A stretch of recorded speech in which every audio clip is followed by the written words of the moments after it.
Nouvelle aventure sur Sport en France. Très heureux d'accueillir la Ligue féminine qui débarque sur notre antenne pour les playoffs. Les playoffs à partir du 7 mai prochain. En notre compagnie, évidemment, un très beau plateau puisqu'on va également décerner les trophées LFB pour cette saison 2021-2022. Je vous disais un beau plateau. On n'a pas encore les lauréates ou les lauréats, mais on a du beau monde avec à commencer notre consultant Fred Weiss. Comment ça va, Fred? Ça va très bien, Lucas. Et vous êtes bien accompagné pour ces playoffs puisqu'on a Aurélie Bonan aussi depuis Poitiers. Comment ça va, Aurélie?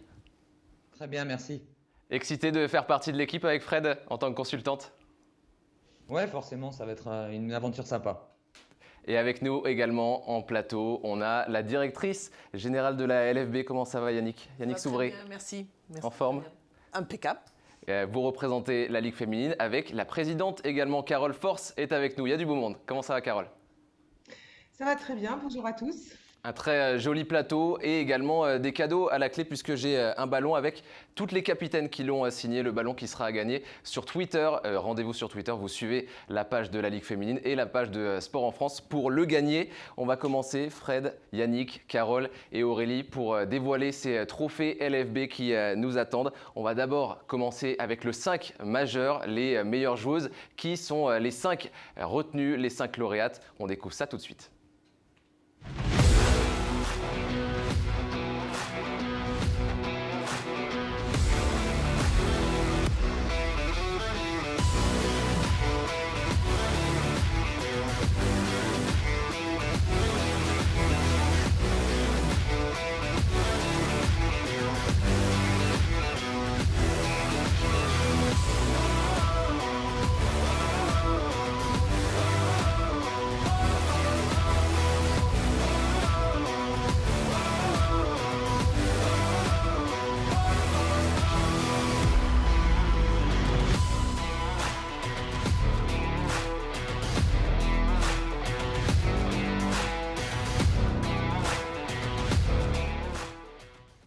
Le 5 majeur présenté par la Caisse d'épargne, un très joli 5 majeur avec donc Olivia Ipupa, Peterson, Bancolé, Margariti et Iliana Rupert. Première réaction, Aurélie, un joli 5, c'est pas mal? Ouais, c'est pas mal, c'est logique comparé à la saison. Fred, un petit mot sur le 5, il y a des joueuses qui vous ont marqué là? Forcément, elles sont toutes très performantes, mais moi, vous savez que j'aime beaucoup Sarah Michel, et je trouve qu'on ne valorise pas suffisamment en défense, donc j'aurais peut-être mis une petite 6e place pour Sarah Michel. Il n'y a pas le trophée de meilleure défenseuse. En fait, c'est normal, parce que sinon, il se serait appelé le trophée Michel. Donc, on pourrait le dédier à Sarah Michel. Ça servait à rien. C'est vrai que les trophées, ils sont juste en face de vous, Fred. Pour l'instant, les places vides. On va découvrir les trophées individuels. Petite réaction, Yannick, sur les 5 joueuses retenues?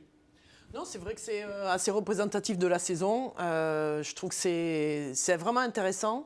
On voit des belles joueuses avec des calibres différents. Donc là, on attend avec impatience les MVP. Exactement, les MVP, les trophées individuels dans quelques secondes maintenant. Carole, ça a été une belle saison aussi pour la Ligue féminine de basket.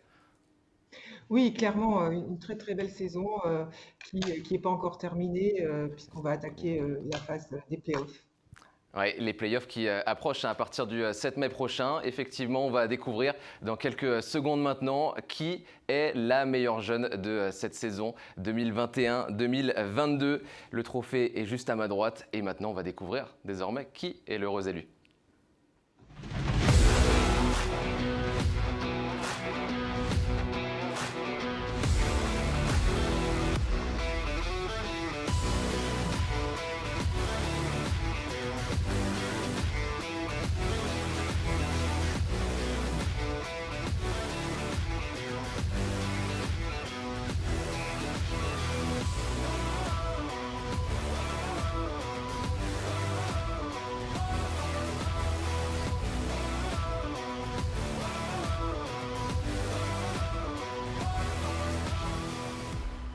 Pauline Astier qui est avec nous, la joueuse de Bourges, élue meilleure jeune 2021-2022. Vous succédez à Iliana Rupert. Ça vous fait plaisir?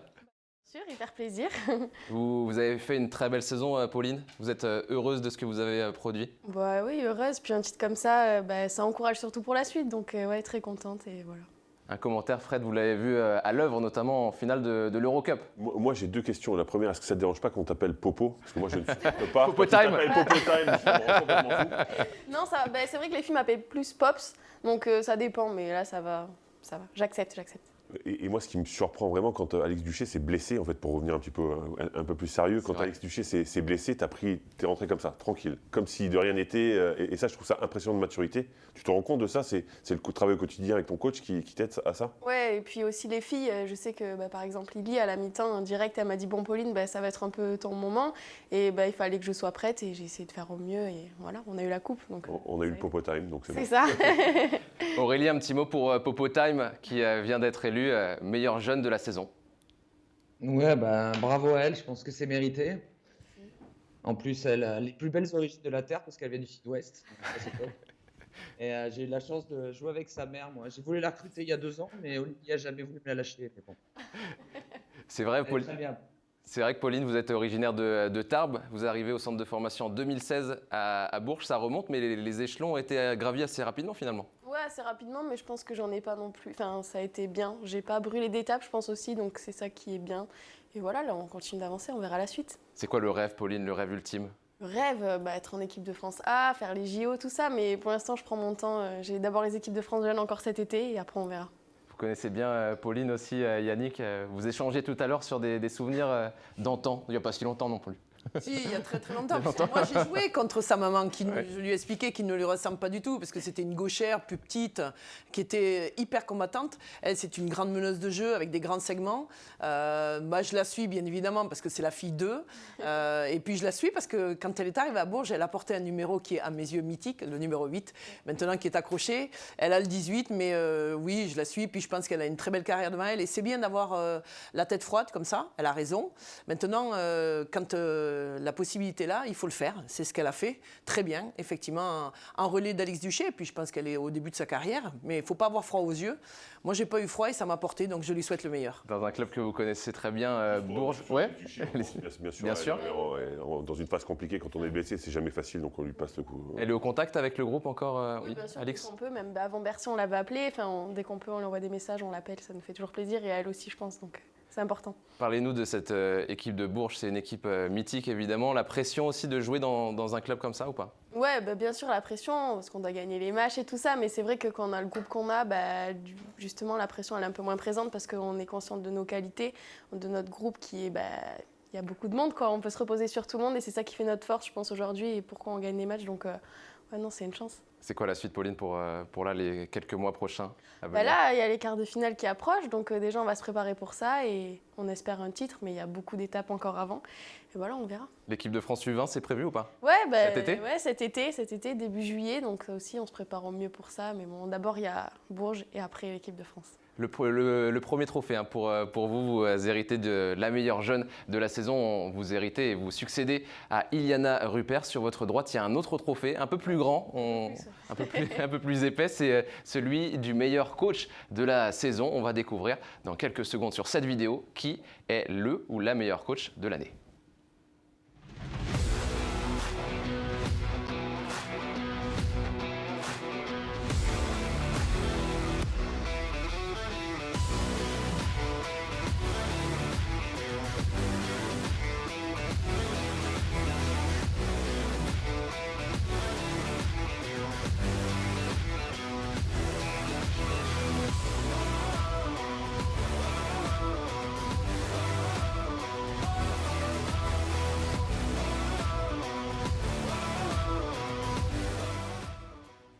Le back-to-back pour Olivier Lafargue qui réitère sa performance de l'an dernier, même bilan d'ailleurs que la saison dernière, 20 victoires, 2 défaites et il est avec nous. Olivier, comment ça va? Ça va bien, merci. Un honneur forcément d'être une deuxième fois lauréat. Oui, un grand honneur évidemment parce qu'on sait à quel point il y a des entraîneurs, garçons comme filles, qui sont de très grande qualité dans cette ligue. Donc être élu meilleur entraîneur, c'est un très grand honneur pour moi. Et je précise, pour vous, c'est le deuxième de suite, mais c'est votre 3e trophée. Vous êtes le premier à le faire depuis la création de la Ligue féminine de basket. C'est un immense honneur. Oui, c'est sûr. J'avais eu la grande chance de le gagner avec Basketland il y a de ça quelques années. Et là, ça fait 2 d'affilée avec Bourges, donc j'en suis bien sûr très fier. Ça force le respect, vous qui connaissez le coaching, Aurélie, 3 fois meilleur entraîneur de la Ligue féminine. Ouais, c'est sûr. Bah, bravo Olive, hein. De toute façon, ça récompense le coach, mais surtout l'homme qu'il est. Je crois que tout ce qu'il a fait avec Basketland, plus Bourges derrière, c'est juste extraordinaire. Voilà, des victoires, des titres. Il est capable de garder une grosse base chaque année. Il fait de très bonnes équipes, il sait bien s'entourer, donc bravo à lui. Ouais, félicitations. Et à son staff aussi. Et à son staff de Bourges, effectivement, qui fournit aussi. Fred, vous avez une question pour l'entraîneur de Bourges? Alors, j'ai une question et j'ai un compliment. Alors, le compliment, c'est surtout, j'ai été impressionné par ta philosophie. On a fait la finale de l'Eurocup et juste avant, tu as dit, il faut prendre un petit peu de temps pour réaliser ce qu'on a fait et relativisant un peu. On est heureux d'être là, c'est déjà bien.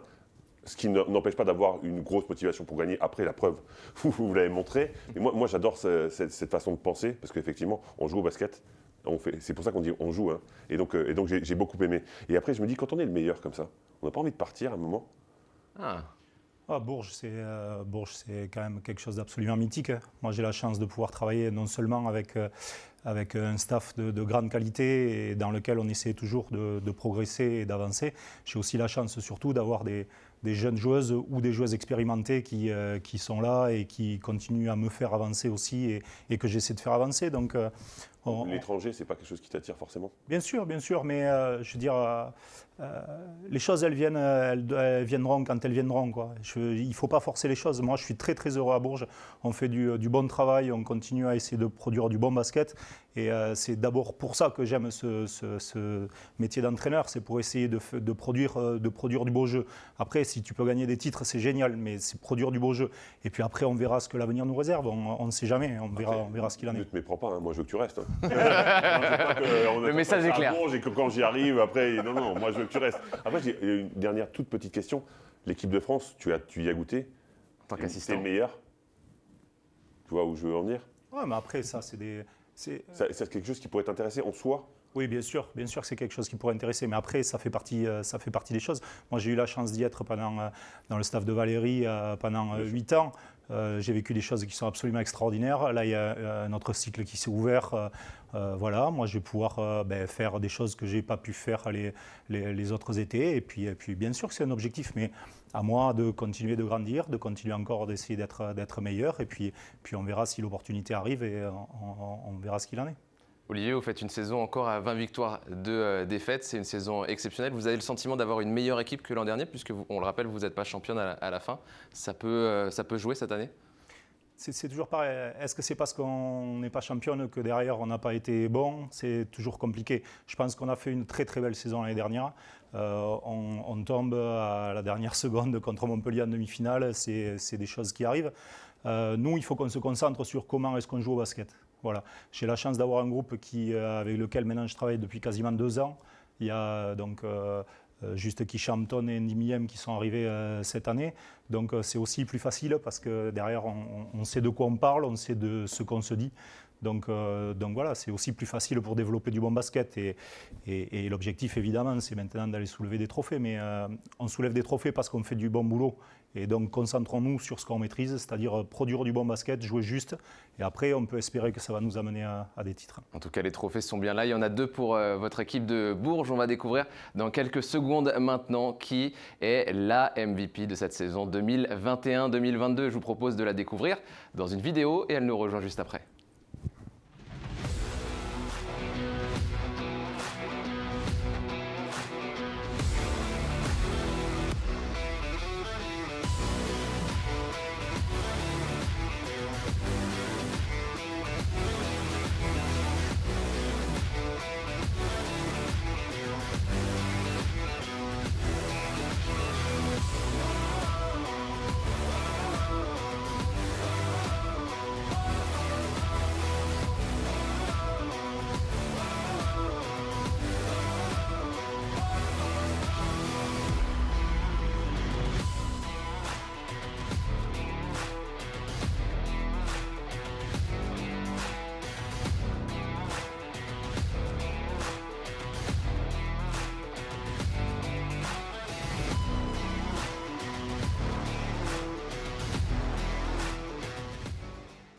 triplé pour Bourges qui récupère donc les 3 trophées décernés sur cette saison. Celui de MVP pour Iliana Rupert qui nous a rejoint. Comment ça va, Iliana ? Très bien, merci. Vous commencez à les accumuler, les trophées de MVP. La MVP de l'Eurocup, MVP maintenant de la saison régulière. Où s'arrêtera Iliana Rupert ? Ça fait plaisir, ouais, c'est sûr. Admiratif forcément, Fred. Non, moi je l'admire parce qu'elle a réussi à fermer ma bouche. Ça, Comment ça ? Franchement, c'est super fort. Quand j'ai commenté l'Eurocoupe, moi j'étais tellement dans l'émotion par rapport à ce qu'elle avait produit et par rapport à notre passé commun, entre guillemets. Donc j'avoue que tout le monde peut être témoin. Normalement, c'est impossible de me fermer la bouche. Et j'ai été vraiment très impressionné par le niveau de jeu que tu as réussi à acquérir cette année, le volume de jeu, cette capacité que tu as à prendre les responsabilités, à être présente dans tous les secteurs, parce que défensivement, tu fais le taf aussi. Moi, franchement, je pensais que tu serais une très bonne joueuse. Enfin, je veux dire, je ne suis pas devin, tout le monde le disait, c'était pas très difficile à voir. Aussi vite, aussi fort, c'est incroyable, vraiment. Vous pensez avoir passé quel cap cette saison, Iliana, par rapport à l'an dernier où vous étiez meilleure jeune ? Je pense que Fred l'a bien résumé, d'être déjà plus régulière dans mes performances et voilà, d'avoir plus de responsabilités et de ne pas en avoir peur. C'est vrai que je savais que voilà, dans cette saison, j'allais avoir plus de cartes en main et voilà, que j'allais devoir répondre présente. Donc j'ai essayé d'étoffer encore plus mon jeu, d'intégrer plus par exemple le tir à 3 points, ce genre de choses et d'être encore plus impactante et efficace dans ce que je savais déjà faire. Et voilà, ça a bien marché. Donc. Olivier, à l'issue de la saison dernière, vous perdez la MVP, Alexia Chartereau, et vous récupérez une autre MVP finalement, vous la gardez, vous conservez ce titre-là. Elle a changé de statut entre l'été dernier et au début de la saison, Iliana ? Oui, après, pour en avoir discuté tous les deux, je pense que l'année dernière, elle a été freinée en fait dans son évolution par les blessures, notamment la blessure à la cheville qu'elle a eue en début d'année. Je pense que déjà l'année dernière, elle était prête à exploser, mais c'est vrai que cette année, avec le départ d'Alex, ça a libéré des responsabilités offensives et qu'elle a su à merveille récupérer. Et comme on dit, et comme elle dit, elle a joué très juste, c'est le plus important. Après, bien sûr, elle a plein de qualités, mais surtout, elle joue juste. Et c'est ce qui importe quand on veut montrer, quand on veut faire une grande carrière.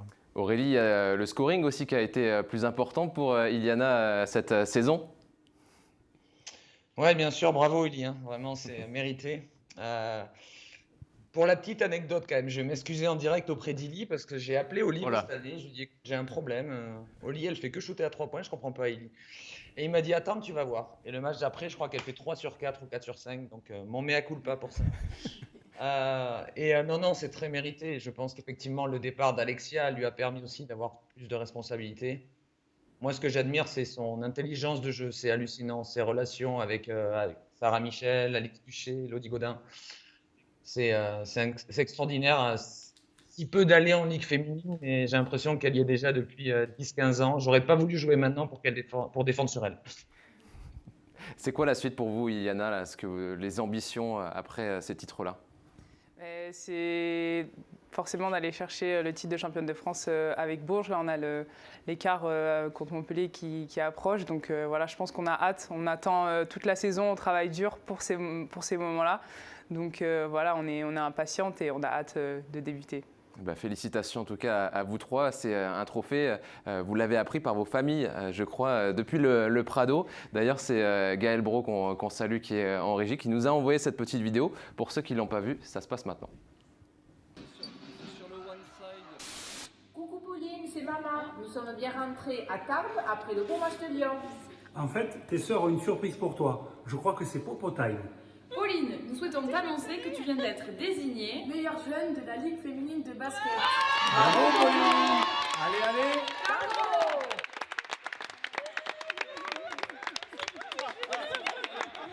Salut Iliana, j'espère que tu vas bien. Je te fais ce message car je suis fier de t'annoncer que tu as été élu MVP de la saison 2021-2022 de LFB. Donc voilà, je suis très fier de toi, je te fais de gros bisous et profite bien.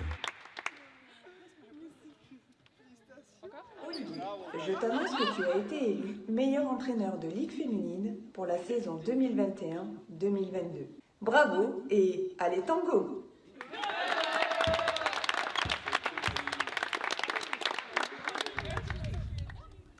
Les jolies émotions du côté du Prado. On continue.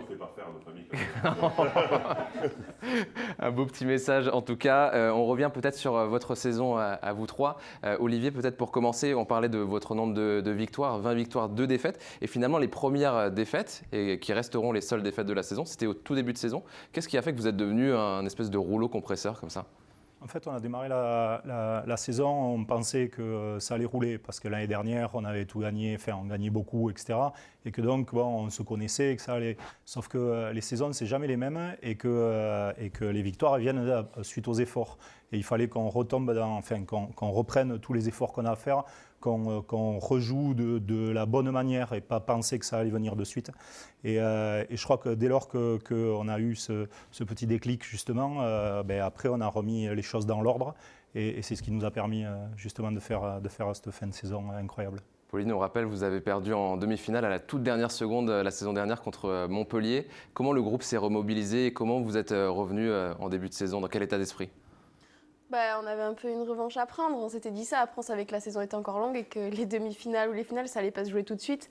Donc c'est vrai qu'on s'est concentré d'abord sur un peu la formation du groupe, on va dire, les bases du groupe, même si elles étaient un peu les mêmes que l'année dernière.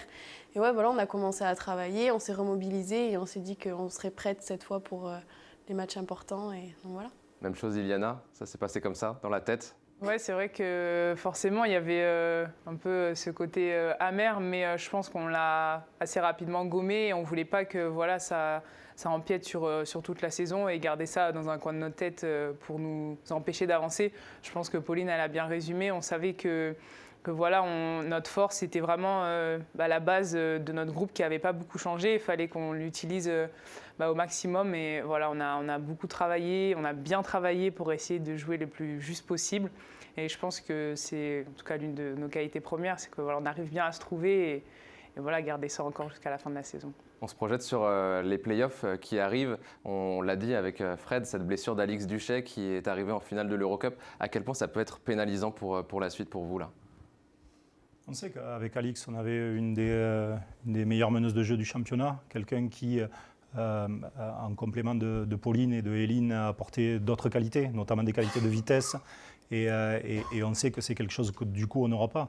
Mais on sait aussi qu'on a construit un groupe pour pouvoir pallier aux problèmes et aux blessures qu'il peut y avoir en cours de saison. Donc là, on parlait de Pauline, mais chaque fois qu'on lui a fait confiance, chaque fois qu'on lui a donné l'opportunité, elle a répondu présente. C'est encore des opportunités qui vont se présenter à elle et c'est à elle de continuer à les saisir. Carole, un petit mot par rapport à Bourges qui récolte encore de nombreux trophées là. Ça force le respect entre guillemets par rapport à cette saison de Bourges. Impressionnant. Déjà, ce qui est impressionnant, c'est qu'il est vrai que le club de Bourges est un club emblématique qui s'est construit un palmarès au-delà des résultats et donc qui dure. Et ça, c'est pas évident. Cette longévité est remarquable. Et je trouve que ces 3 trophées de Popo, d'Iliana viennent récompenser et mettre en lumière les très bons résultats de Bourges cette saison, régulier, dans la régularité, quand on voit typiquement que Bourges finit premier à l'issue de la saison régulière, vainqueur de l'Eurocoupe, vraiment c'est remarquable, ça vient vraiment récompenser un club et toute une équipe et un gros travail qui est fait dans la saison et on sait ô combien c'est difficile, non seulement d'y arriver, mais surtout de s'y maintenir et je trouve que le club de Bourges vraiment réussit ça merveilleusement année après année. Maintenant, les playoffs vont démarrer, donc tout est permis aussi. Présent aussi en finale de la Coupe de France, vainqueur de l'Eurocoupe. Bon, championnat continue, donc il reste encore un titre à aller chercher et c'est ouvert. Avec de beaux matchs en Ligue féminine, Yannick, qu'on a vu, notamment de la part de Bourges. On a aussi vu une très très belle finale de Coupe de France qui peut être aussi une belle promotion pour les playoffs à venir entre Basketland et Bourges. Oui, je vais juste revenir sur une chose par rapport à Bourges, ce que peut-être tout le monde a oublié, sauf à mon avis les acteurs et les actrices, et pour y être passé, je crois que c'est ça qu'il faut aussi relever. C'est que l'année dernière, elles finissent un peu chou blanc, mais cette année, elles commencent avec 2 défaites, mais une défaite qui est terrible pour le club, pour le connaissant bien, c'est d'être éliminé de l'Euroleague et de retomber en Eurocup. Et l'Eurocup, elles le savent. Et je souhaite aux deux jeunes que j'ai en face de moi de vivre vite l'Euroleague. L'Euroleague, c'est une grande marche en avant et ce club en a l'habitude. Et là, il a fallu se remobiliser et que le groupe se remobilise pour se dire il faut aller chercher le titre d'Eurocup au bout. C'est pas simple. Donc ça, moi, je leur tire un grand coup de chapeau. Là-dessus. Je leur tire un coup de chapeau à elles, même si elles ont perdu en Coupe de France une finale qui a été extraordinaire, qui a emballé les 15 000 personnes et les 250 000 derrière la télé, parce que vous ne le savez pas, mais il y en avait 250 000 derrière la télé, voire jusqu'à plus de 500 000.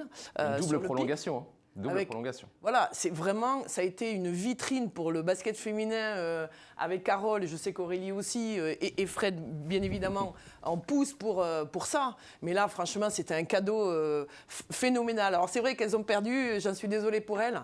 Elles en auront d'autres, de toute façon, et Bourges aussi en aura d'autres. Et vraiment, chapeau aussi. En même temps, c'est elle, Bourges.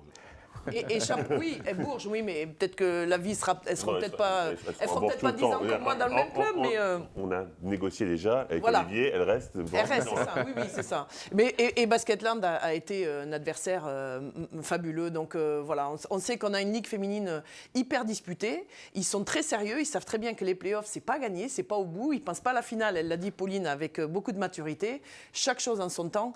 Mais voilà, c'était un très très grand moment et tous les gens qui étaient dans la salle, on a vibré, c'était de la folie, quoi. Bourges, Fred, Alors je sais que j'ai la promotion de Bourges. Il y a beaucoup de Bourges à côté, c'est pour ça m'a troublé.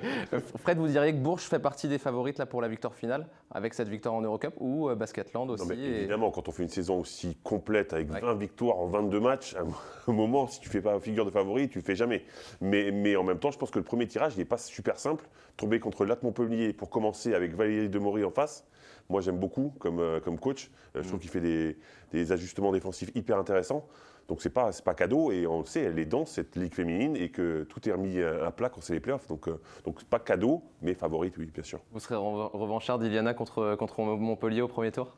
Forcément, mais peu importe l'équipe qu'on a en face, voilà, on aurait été dans la même philosophie. Et voilà, on sait que Montpellier, c'est un adversaire redoutable et qu'il faut absolument pas les prendre à la légère parce que voilà, elles sont à la 8e place ou voilà, on sait très bien qu'il y a des gens qui peuvent penser ça, mais nous, on sait que voilà, faut les prendre au sérieux et en tout cas, voilà, on va bien préparer ce match pour l'aborder de la meilleure des manières. Rendez-vous au tout début du mois de mai. On va vous remercier d'être passé nous voir avec ces jolis trophées. On vous souhaite le meilleur pour ces playoffs. Merci beaucoup, Olivier. On te souhaite le même en plus grand. Le même en plus grand. À l'année prochaine, peut-être, Pauline. Peut-être. Merci beaucoup. Merci. Et on va regarder, peut-être pour ceux qui n'étaient pas en direct avec nous pour l'Eurocup, le soulevé de trophée de l'Eurocup avec Bourges. Et en plus, l'image est belle puisque ces deux joueuses avaient perdu une finale d'Eurocup, Fred. Allez, la vengeance. La vengeance est un plat qui se mange froid. Bourges, vainqueur de l'Eurocup féminin 2022 dans sa salle du Prado. Quelle ambiance sur Sport en France. De retour sur le plateau avec Yannick et Fred en notre compagnie, bien sûr Aurélie et Carole à distance. On va revenir sur cette belle saison de Ligue féminine avec d'abord le classement, un petit œil sur ce qui s'est passé à l'issue des dernières journées notamment. Ça a bougé au tout dernier moment. On va voir le classement avec Bourges en tête, Villeneuve d'Ascq, ça c'est pour la 2e place, Lyon à la 3e place, Basketland et ainsi de suite jusqu'à la 8e place qui qualifie pour les playoffs. D'abord, petite réaction de ce classement, Fred. Une surprise ou pas de voir Villeneuve d'Ascq 2e? Villeneuve d'Ascq, c'est bien coaché. Ouais. Déjà. Rachid Méziane qui fait du taf. Janelle Salin, ouais, c'est ça. Qui pour moi est la MIP de la saison. Elle a progressé énormément entre l'année dernière et cette année. Un groupe qui a essayé de rester concentré pendant 2 ans. En fait, c'est un vrai travail, minimum 2 ans, quasiment, les joueuses qui sont dans l'équipe. Donc forcément, tu crées une alchimie, tu crées quelque chose quand tu conserves tes joueuses une année de plus. Et voilà, encore une fois, ça joue à peu, parce qu'il y a beaucoup d'équipes qui sont quasiment à égalité. Basketland, je crois que vous allez en parler. Finalement, Basketland ne perd pas le dernier match à Villeneuve, et Basketland finit 2e. Enfin, donc c'est tellement serré que on a eu logique finalement. Une fin de saison passionnante, Yannick, c'est vrai. Avec Aurélie, on peut revenir. Est-ce que pour vous, c'est une surprise, une demi-surprise pour Fred? Non, je suis d'accord avec ce qu'il a dit et puis je pense que ça vient aussi du retour en force de leur intérieur Diaby qui était revenu de son croisé, qui a mis un peu de temps à revenir et qui a retrouvé MVP du dernier match. Place dans l'effectif. MVP du dernier match contre Basketland justement. Voilà. Avec les joueuses extérieures qu'ils ont, leur frappe de tir à l'extérieur avec Anderson, Ideravidé, ça leur met un point de fixation à l'intérieur vraiment très intéressant. Oui, effectivement, Villeneuve d'Ascq qui finit deuxième, ça vous fait plaisir de voir des équipes aussi qui travaillent bien avec Rachid Méziane sur la continuité, Yannick. Oui, c'est un club qui travaille bien. Ouais. Parce que et on mange bien dans le Nord, donc moi ça m'arrange qu'ils gagnent, comme ça on pourra aller. Il y a un bon entraîneur, sans aucun doute, des bonnes joueuses, mais il y a tout un club, on le sait, qui est suivi. Il y a beaucoup de spectateurs, qui construit un général manager, un président. Enfin, voilà. Donc nous, la Ligue, Carole en parlera mieux que moi certainement, on est en attente de ça. On a envie que les clubs se structurent au maximum pour être le plus professionnel et pouvoir être vraiment là. Alors c'est vrai que c'est dur pour Basketland parce qu'ils prennent la 4e place sur rien. Le match, ça a été serré, mais un truc de folie.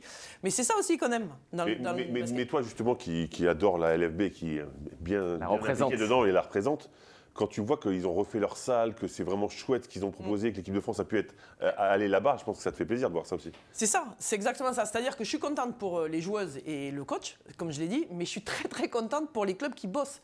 On en parlera peut-être d'Angers, c'est un club qui monte, qui travaille, et ça se concrétise sur le terrain. Alors ça peut paraître paradoxal, mais c'est en général pas un hasard. Et Basketland, c'est pareil, c'est un club qui a construit aussi et qu'on voit apparaître là et qui reste là au très haut niveau. Donc nous, avec Carole, on est ravis de ça, bien sûr. Carole, justement, vous êtes la présidente, vous êtes ravie quand vous voyez cette saison se jouer dans les toutes dernières secondes de la saison entre Basketland notamment et Villeneuve d'Ascq. On a eu une petite finale, entre guillemets.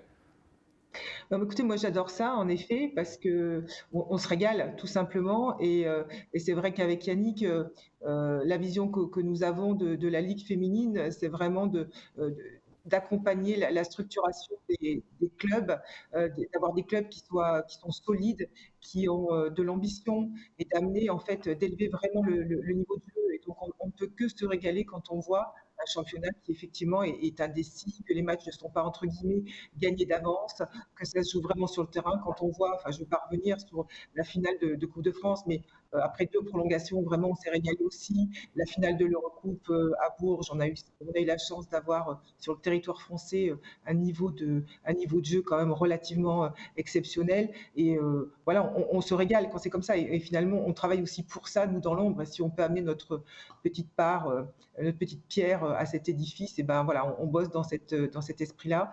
Et quand on voit ça, voilà, c'est que du bonheur, je pense, pour tous ceux qui regardent le basket féminin. Ouais, on espère que vous serez nombreuses et nombreux à nous suivre à partir du 7 mai, l'intégralité des playoffs qu'on suivra avec notamment les tenantes du titre qui tenteront de remporter un 2e trophée. C'est Basketland, Aurélie, qui finit à la 4e place. Est-ce que c'est surprenant ça de voir Basketland à la 4e place ? Je pense que la densité du championnat de France, en tout cas sur les 6-7 premiers clubs, elle est là depuis des années. Il ne faut pas oublier que Basketland a sorti de finale de Coupe de France, a joué l'Euroleague, n'a pas encore vraiment récupéré Valériane Ayayi qui se remet en forme. Céline Dumer qui revient de blessure aussi. Donc moi je pense qu'il ne faut pas enlever du crédit à cette équipe de Villeneuve d'Ascq, ce qu'ils ont été capables de proposer. Maintenant, moi je le dis et on en a discuté, attention à Basketland en play-off, au complet. Attention à Basketland, Fred, vous êtes d'accord ? Bien sûr, vous avez vu les finales qu'elles font de Coupe de France. Encore une fois, on en parle beaucoup de cette Coupe de France, mais ça a marqué tout le monde, donc c'est assez logique qu'on y revienne. Mais quand on voit ce qu'elles sont capables de donner, quand il y a un gros événement, quand il y a des matchs à enjeu, bah ouais, attention. Et toujours se méfier aussi d'une tenante du titre, hein. Ça aide aussi dans une course au play-off, Yannick. Oui, je pense que Basketland visait quand même la 2e place pour éviter Bourges, qui fait quand même figure d'ogre vu le nombre de matchs qu'elles ont gagnés et le peu qu'elles ont perdu surtout. Mais bon voilà, justement, ça va mettre encore plus de pression. Et, Villeneuve d'Ascq a vraiment gagné sa place et je crois qu'il faut il y a peut-être des excuses pour Basketland, mais Villeneuve d'Ascq, attention. Ils ont été sérieux de bout en bout et à la fin, quand il a fallu concrétiser et marquer son territoire, ils ont été là. Voilà, c'est comme ça. Avec un petit mot aussi pour le promu, Angers, qui, pour son retour dans l'élite, va chercher les playoffs. Ça, c'est une jolie performance aussi du côté d'Angers, Aurélie. Ouais, chapeau à David pour le travail qu'il a fait cette année. C'est jamais simple quand on monte de construire une équipe comme ça en fin de saison. Il a su s'entourer de très bonnes joueuses françaises qui ont passé le gap de la Ligue 2 à la Ligue et surtout il est allé chercher des étrangères qui connaissent la Ligue féminine, qui sont réputées autant humainement que basketement parlant et puis mon coup de cœur, la petite pépite à la main quoi. Ah bah justement, j'allais vous lancer là-dessus. On a choisi chacun nos coups de cœur de la saison. Le vôtre, Aurélie, ça sera pour Alexis Peterson, la meneuse de jeu d'Angers. Ouais, bien sûr. Alors, j'ai eu de la chance de pas mal aller à Angers cette année pour voir des matchs.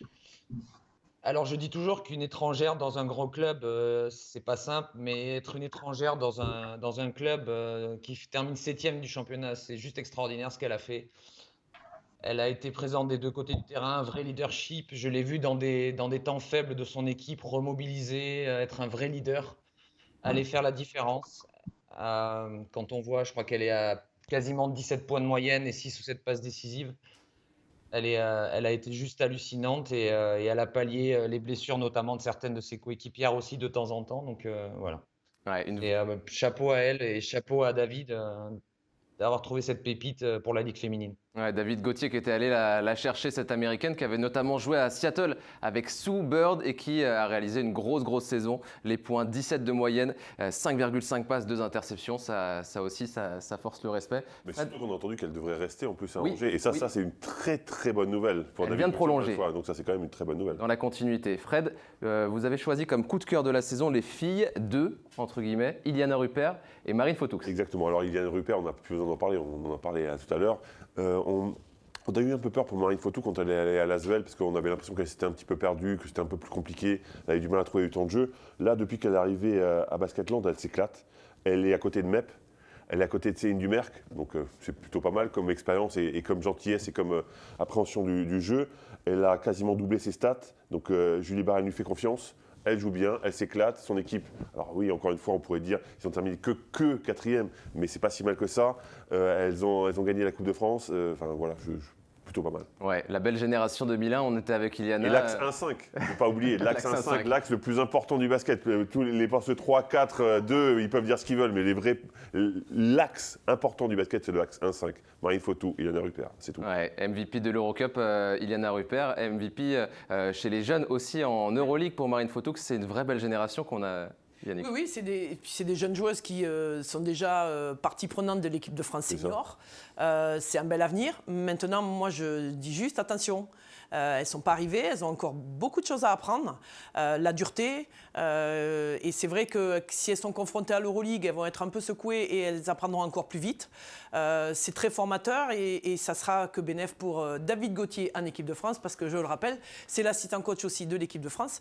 Donc tout ça aussi, c'est bon pour le basket féminin français. Et c'est bon pour notamment les jeunes que vous avez à l'image, le trophée. Ça, c'était pour Iliana Rupert, Marine Fotoux, qui a soulevé, elle, la Coupe de France. C'était avec Basketland, son premier titre dans sa nouvelle équipe. Le beau sourire d'Iliana Rupert. Et nous, on va avoir un joli coup de cœur aussi pour la Ligue féminine avec vous, Carole Force. Le Tour de France en partenariat avec les règles élémentaires. Expliquez-nous un petit peu ce que ça équivaut. Alors en fait, il s'agit de l'opération donc avec les règles élémentaires. Donc c'est la première association française de lutte contre la précarité menstruelle. Et donc à l'occasion de notre événement de rentrée avec la Ligue féminine, donc qui s'appelle l'Opening, on a présenté en fait cette association. Et donc, on a fait des ateliers de sensibilisation auprès des coachs, des joueuses, à l'occasion donc du match des champions. Et là, on a été reçus plus que 5 sur 5, puisque finalement, à l'initiative de tous les clubs de l'FB, de manière vraiment unanime, ils nous ont proposé en fait de faire un tour de France de la collecte, donc une collecte organisée au sein de chacun des clubs. Et donc, le top départ a été donné par, évidemment, à l'opening, déjà, le premier match, mais ensuite, lors du match de l'équipe de France qui s'est déroulé justement à Villeneuve-d'Ascq. Et donc là, il y a eu 2 événements en fait organisés par la fédération, et ensuite c'est la tournée de France des clubs. Et donc cette tournée a permis de récolter plus de 20 000 produits d'hygiène. Oui. Qui ont été récoltés, donc on va pouvoir les remettre à l'association.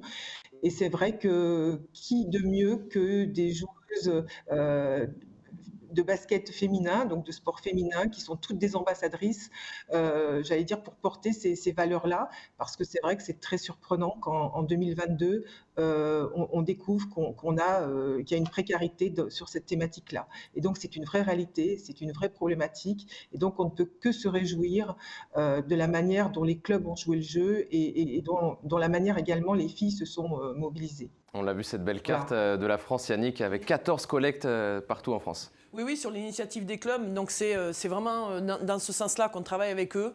Et les joueuses sont les actrices finales. Elles ont porté ça sur des vidéos. Enfin, on a essayé de relayer. Je crois que la Ligue féminine, ses clubs, ses acteurs, c'est aussi un côté social. On est là pour essayer de se servir de cette visibilité pour montrer aussi que la basketteuse, elle est une femme citoyenne, elle s'implique. Et là, c'était cette thématique qui avait été choisie. On avait l'année d'avant choisi la thématique aussi avec une association sur les femmes battues. Voilà. Ce qu'a fait Bourges encore cette année sur les violences faites aux femmes, avec un maillot. L'année prochaine, la rentrée prochaine, alors l'année prochaine, en fait, la saison prochaine, on sera sur une thématique beaucoup plus Île-de-France, mais on en reparlera, je pense. Voilà, on veut aussi montrer que ça ne s'arrête pas juste à jouer et à lancer le ballon dans un panier, mais ça va beaucoup plus loin. Et les clubs le relaient très très bien sur tout le territoire, parce que quand on voit cette carte de la France, on s'aperçoit qu'effectivement, on est présent un peu partout. Donc voilà, et on a d'autres ambitions dans ce sens-là. Avec de superbes ambassadrices, les joueuses qui vont avoir de jolis playoffs à disputer. On vous le rappelle et on le redit, le 7 mai prochain, à partir du 7 mai prochain, on commentera avec notamment Fred et Aurélie les quarts de finale, les demi-finales et la finale. Gros dispositif. Forcément, Fred, ça vous plaît de voir du basket féminin exposé comme ça? Vous savez qu'on ne pose pas ce genre de questions comme ça, parce que là, je peux répondre que oui. Alors dites oui et je détaille derrière. Alors, vous pouvez me dire, est-ce que ça vous plaît? Ça vous plaît? Vous êtes ravi? Je suis plus que ravi, parce que c'est vrai que le basket féminin, pour moi, c'est quand même quelque chose d'important dans ma famille. J'ai deux anciennes coéquipières de ma sœur qui sont là, donc elles ne pourront pas dire le contraire. Donc oui, bien sûr, enfin, on va pouvoir mettre du basket féminin en avant, parce que, voilà, encore une fois, la Coupe de France a permis aussi de se rendre compte, pour ceux qui ne s'en étaient pas rendus compte encore, que le basket féminin, ça jouait bien. Très bien. Donc je suis très heureux que Sport en France ait réussi à trouver un accord pour diffuser ça, parce qu'en plus je serai de la partie, donc je suis encore plus heureux, mais vraiment une très bonne nouvelle. C'est quoi le retour des clubs là? Ils ont été ravis, Yannick? Bien sûr, on est tous ravis. On va pouvoir donner de la visibilité sur une chaîne très accessible, avec un nombre de matchs incalculable. Donc c'est la première fois. En clair, gratuit. En clair, gratuit. Là maintenant, on attend juste qu'effectivement ça fonctionne, que les gens viennent voir les matchs, le soutiennent, parce que les chaînes, elles ont envie qu'il y ait du monde qui fasse de l'audience, bien sûr. Moi, je suis ravie que ce soit Aurélie, une ancienne joueuse qu'on connaît bien, qui a de vraies valeurs, avec Fred, qui effectivement est un vrai spécialiste de basket féminin. Et moi, je suis contente. Donc, je pense que Carole est comme moi, ravie. On sait que les clubs vont jouer le jeu. Maintenant... Juste un truc, je vais rebondir sur ce que tu dis. On a besoin des filles aussi. Parce que les filles ont souvent des Instagram, des Twitter qui fonctionnent très bien. Exactement. Il faut vraiment qu'elles relaient au maximum, parce que c'est pour elles aussi. Enfin, c'est pour tout le monde, en fait. Il faut qu'il y ait cette émulsion. Un écosystème. Et nous, on a travaillé avec les clubs justement pour aller dans ce sens-là. On a tout le service communication de la fédération qui, avec Arnaud Dunikowski, qui pousse aussi pour essayer de créer de la matière. Mais les clubs, les joueuses, les entraîneurs, tout le monde a son mot à dire et peut participer à ça. Donc voilà, on en tirera les conclusions, mais on espère qu'on sera à la hauteur de ce partenariat qui nous ravit, bien sûr. En tout cas, il y a tout pour faire un très beau spectacle. On va avoir un aperçu du bracket, le bracket de ces playoffs de basket féminin de la Ligue féminine 2021-2022. Aurélie, on va y jeter un œil. Est-ce que vous, dans ce bracket, il y a un affrontement que vous retenez là? En quart de finale. Je pense que j'aurais préféré que ça se passe autrement sur la 8e place. Je suis sûr que ça va pas être simple. Avec l'avantage du terrain, je reste convaincu que Bourges va pouvoir s'imposer, mais le Lyon-La Roche, à mon avis, va être très intéressant, oui. Eh bien justement, on a choisi cette rencontre avec Fred Weiss, avec Sport en France et la Ligue féminine. Ça sera ce quart de finale qu'on va suivre, en tout cas pour la totalité. Le quart de finale entre Roche-Vendée et l'Asvel qui a fini 3e, on le rappelle. C'est une opposition de style, vraiment, entre ces deux équipes. On a d'un côté Roche-Vendée qui est la meilleure attaque du championnat, de l'autre, l'une des meilleures défenses, l'Asvel. Ça promet un beau spectacle, Yannick. Oui, ça promet vraiment une série très haletante, il n'y a pas de doute. doute. On sait que l'Asvel n'est peut-être pas tout à fait là où on l'espérait dans son jeu. Maintenant, la touche Pierre Vincent se met en place, la défense, bien sûr. Ça va être plaisant parce que face à une grosse attaque de La Roche-Vendée, un public qui pousse, vous avez bien fait de choisir cette série. On attend tous de savoir est-ce que ça va aller en 2 manches, en 3 manches, sans oublier les autres, bien sûr, parce qu'il y aura des matchs serrés. Hein. On sait aussi que rien n'est facile. Vous l'avez dit sur Bourges-Montpellier, mais Villeneuve-d'Ascq aussi. C'est ça qui est sympa, c'est qu'on sait que ça va être tendu partout. Pour rester sur notre série, Fred, c'est vrai qu'on se pose la question, est-ce que Lyon est vraiment favorite? Elles ont eu du mal à s'imposer contre Saint-Amand au tout dernier moment. C'est 50-50, c'est Lyon favori pour vous? Alors favori, c'est un grand mot. Si je devais mettre une toute petite pièce, je mettrais sur l'Asvel, parce que encore une fois, Pierre Vincent est arrivé et il fait le taf et il faut que ça se mette en place. Et en général, ça se voit plus dans ces matchs couperés. Mais c'est vrai que du côté de Roche-Vendée, ça joue très très bien aussi. Le coach est là depuis 2011 quand même, donc Monsieur Body, j'adore. Moi, c'est déjà son meilleur pote déjà, rien que pour son nom, il s'appelle Body. Mais il est là depuis 2011, donc il connaît exactement tous les rouages du club, il connaît tout aussi. Donc ça peut être effectivement une série intéressante. Alors qu'on a les images du dernier affrontement entre les deux équipes, sachez que Roche-Vendée est la dernière équipe à avoir gagné à Mado-Bonnet, la salle de l'Asvel. Ça promet encore plus de tension, Aurélie, ce genre de choses. Ouais, c'est sûr. Alors, je rejoins ce qu'ont dit Yannick et Fred. Maintenant, attention, Lyon, c'est leur dernière chance aussi d'aller chercher l'Euroleague. Ça fait déjà une saison sans Euroleague, donc ça fait de la pression. Mais je pense qu'elles ont les joueuses qui ont l'habitude de gagner, qui ont envie de gagner. Et moi, je pense qu'elles vont passer en mode play-off. Mais attention à La Roche qui a réalisé une magnifique saison, qui a, entre guillemets, c'est pas péjoratif, c'est pas plus rien à perdre, mais plutôt tout à gagner en continuant sa marche en avant. Donc, 2 oppositions de style, ça va être électrique. Et pour être très ami avec Manu, je sais pas si tu pourras l'appeler Body, mais je pense qu'il en rigolera avec toi. C'est mon buddy, en tous les cas. On reste personnellement, ça sera Manu Body, effectivement, avec Roche-Vendée. On va faire un petit focus joueuse. Fred, vous avez choisi 2 joueuses à suivre. On commence avec Roche-Vendée. Tiens, vous avez choisi Ana Suarez. Non, Ana Suarez. Ana Suarez, il y a la prononciation aussi. Oui, parce qu'elle est... Alors, rien de péjoratif, mais elle est plus toute jeune, évidemment. Mais par contre, elle fait une très, très belle saison. Excellente. C'est le chef d'orchestre de cette équipe qui s'est accéléré au bon moment, qui est très à droite cette année. Honnêtement, pour moi, ça va être le cœur, l'âme. Elle a vécu tellement de choses déjà qu'elle n'a plus rien à perdre. Alors, bien sûr, il y a Madame Plouf aussi qui est là-bas, et qui connaît plein de choses. Mais pour moi, Ana Suarez, c'est vraiment la joueuse à surveiller du côté de Roche-Vendée. Aurélie, vous avez coché sur l'une des joueuses qui a été élue dans le 5 majeur de cette saison, c'est Ornella Bancolé. Oui, bien sûr. Bon, tu connais mon inobjectivité quand on parle d'Orné, mais il n'empêche que, vu sa saison, ses double-double, elle est présente dans tous les secteurs de jeu. Elle a évolué dans le fait d'épurer son jeu, dans le fait de défendre beaucoup plus fort. Donc voilà, si elle est présente sur l'événement, ça peut dynamiter ce quart de finale. Ça vous plaît, Carole, cette équipe de Roche-Vendée là, qui a fini une nouvelle fois 6e, qui a aussi cet ADN de guerrière, hein, c'est dans l'ADN de cette équipe. Oui, tout à fait. Et puis, c'est un sacré challenger vis-à-vis de l'Asvel. Et on sait que ces matchs de play-off sont très ouverts. Et du coup, tout peut arriver. Et c'est ça aussi, j'allais dire, la magie des play-offs. Et quand, a priori, on va dire, voilà, une équipe, parce que n'a pas finalement son lot d'international comme peut l'avoir l'Asvel, et dans cette position, a réussi aussi à battre Lyon à Lyon, j'allais dire, voilà, tout est ouvert et donc tout est possible. Et en tout cas, ce qu'on peut espérer, c'est que ce soit un super match, parce qu'effectivement, c'est un match qui va être télévisé. Et donc, c'est hyper important pour le public, en fait, de pouvoir voir des matchs de qualité qui se tiennent, qui sont disputés. On y sera pour le Game 1 le 7 mai. Oui, puis il ne faut pas oublier que La Roche-Vendée, si la pression est sur Lyon, l'Asvel sur le premier match, c'est toujours comme ça dans ces séries où ça joue 1-2-1. Et le deuxième match, si elle tape, le deuxième match à la maison, dans une salle où il y a beaucoup de monde, beaucoup d'ambiance. Elle est bouillante cette salle, ouais. Les Oudéry, c'est ça. On a hâte, vraiment. Ouais, la salle des Oudéry qui promet de bien recevoir pour ce Game 2. On y sera aussi avec Fred.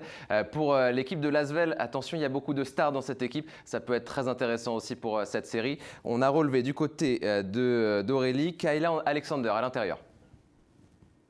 Depuis qu'elle est arrivée pour pallier à la blessure d'Elena Siak, elle est quasiment double-double à tous les matchs. Elle ramène ce point de fixation dont elles avaient besoin.